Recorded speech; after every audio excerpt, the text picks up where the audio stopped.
Hello, I'm Bernard Hickey from interest.co.nz and welcome to 90 at 9, brought to you in association with Bank of New Zealand.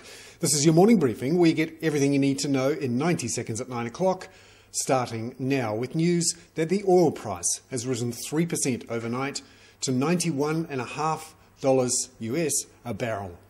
Concerns abound about what might happen in the Egyptian crisis.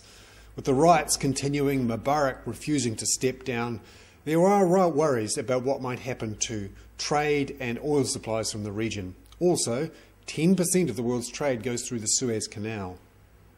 Meanwhile, inflation figures from the Eurozone were slightly stronger than expected overnight.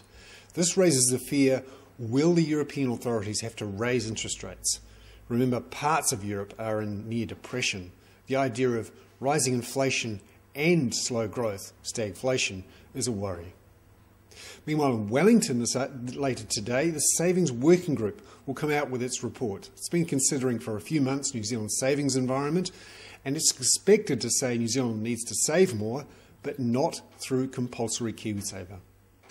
And finally, building consents figures came out for New Zealand yesterday, showing consents in December at a record low. The construction market's really struggling to recover.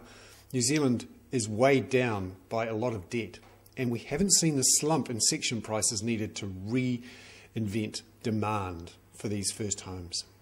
I'm Bernard Hickey. That was 90 at 9, brought to you in association with Bank of New Zealand.